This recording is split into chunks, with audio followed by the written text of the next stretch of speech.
So here to start off is my acetate. As you can see, partially crystallized in some of these areas here, and some areas I guess are a little bit less, but it should probably work depending on the kind of purity and such.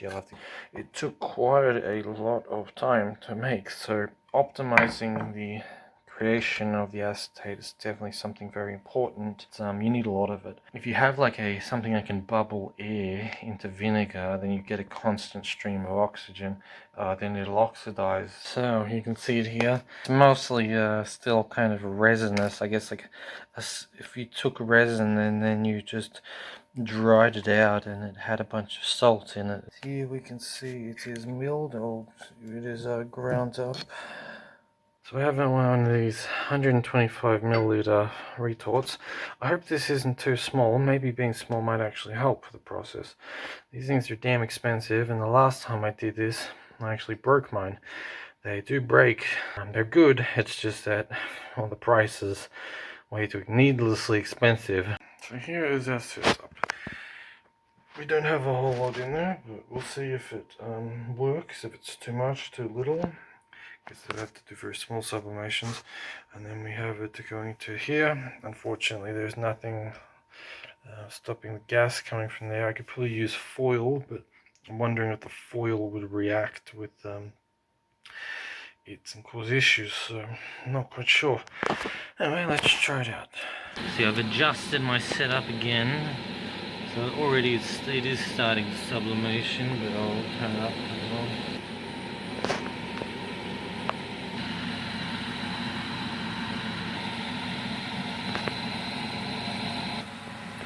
Decided that I may as well put some foil in there. We'll see what that does, if that helps out. It's starting to solidify, as you can see.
Okay, the experiment is done. It was basically exactly the same as sublimating herbs. And the same thing as sublimating herbs is the lack of oil we have procured. But you know what this is? This is the organic oil made from a metal. We have basically just made a literal oil that has, I would assume, I don't know if it's like nanoparticles of metal or something, but it basically has none of the metal, right? And is that like a white crystallization on the side, or is that just condensation of water? I'm not sure. The oil kind of look a little bit black there. You can see it's got this charred, looks like a muffin. Try to get you a better look at it. To me, it looks like a muffin, like it just cooked up a little muffin, and there might be a little more oil in there, but that is as much as the heat could really get. So it like puffed up, and then and then it gave up. Gave up all this oil, and you can see down there it's slightly a little bit red. So we really didn't get much. The foil did help, I think. Hopefully, it didn't contaminate anything. Hopefully with that, right? But otherwise, I would call that a success. It's not what I wanted. I wanted a lot more oil than that. And we used up a decent amount, but it shows us that the experiment works. So number one, I need a much bigger retort. I'm probably going to need like a liter retort to like actually get enough oil, because this is, even if we 4 times this, it would hardly be enough, right? So that's number one. Number two is we need lots and lots and lots and lots and lots of this acetate. I mean, you're probably going to, I think, what's his name, Rubophilos, the guy that I learned this process from, he, I believe, used about 1/2 kilogram of acetate, lead specifically, of course, because that's the one that works the best apparently. And you can see all the fog's kind of clearing, and it's easier to see, right? It's still hot. Yes, it's still very hot. I'm gonna give this whole thing just like 10 minutes to cool, and then we can look at it again, and I will test the oil for us. So alright, while we wait for that to cool, here we have our tiny amount of assumably the red and the whites, right? So the oil and the volatile spirit. So I smell it. It's got a it's a slightly volatile, incredibly sharp, almost like sweet. It's like super chemically. It's nothing like I've smelled before. I wouldn't even put it like, it doesn't even smell like acetone. It has all these burnt notes because obviously, you know, we did it was destructive sublimation and all that, so it's kind of like got this burnt smell to it. Yeah, no, it's pretty wild. I'm gonna put this in a cup, and we'll try it out. One second. Fairly small amount. If I put my finger in there and give it a taste.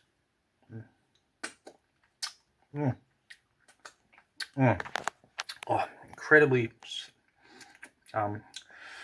sour, and like a little bit of that pyrolytic kind of burning smell taste to it. Very sweet. It again, it has the sourness probably from the vinegar. And is it a volatile liquid? I'm not sure. It smells, yeah, it's okay. So there is like an acetone tone to it. It's got an almost fruity, like sharp acetone smell. Let me go get some pH paper to test it out more.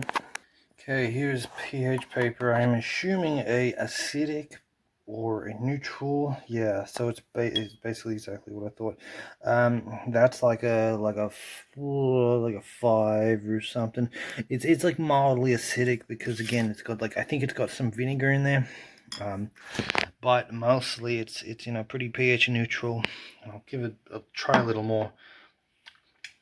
Oh, that is so that is so sharp. Ooh, that was way sharper than before. I mean, like, it's really acidic. It doesn't taste great because it's got like the burning. You can imagine that charcoal ass, because the oil is still it's like a pyrolytic oil, and it's the same with when you do sublimate herbs. Now, effects, I can feel something in my body. It's pleasant. It is not, at least at this tiny dosage, it is not toxic. The volatile liquid is like semi-toxic, I would say, because it's like too acidic for human consumption. So you would have to extract out the oil and put that in alcohol, which is what the alchemists do, you know, to make the medicinal oils. But the oil definitely has, it's a pleasant effect. It's like it's almost like a relaxing effect of the central nervous system, is the best way I can put it. And I could feel like the sides of my head. Maybe it's like in like a good way, I guess. I don't know. That's kind of like, first I felt like the side of my head, then it was like, now it's just kind of nothing.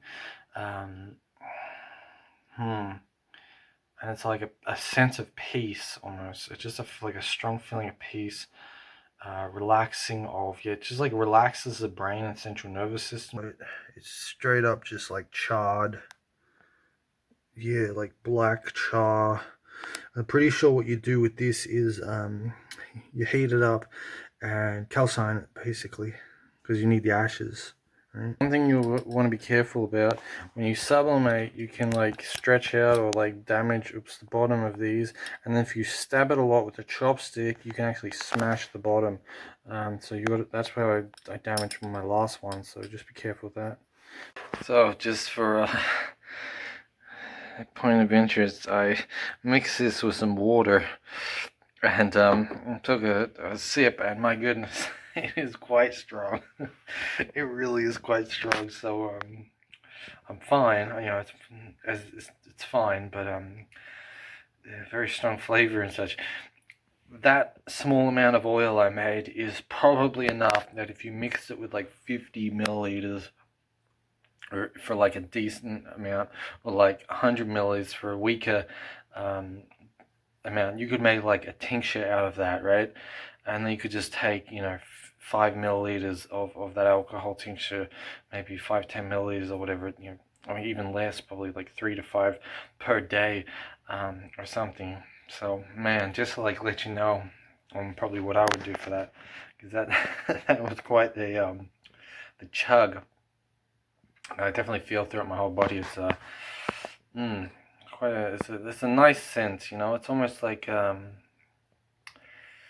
gonna say, it's almost like a little bit like being like the effects of drinking alcohol, that relaxation, but without being drunk is the best way to say.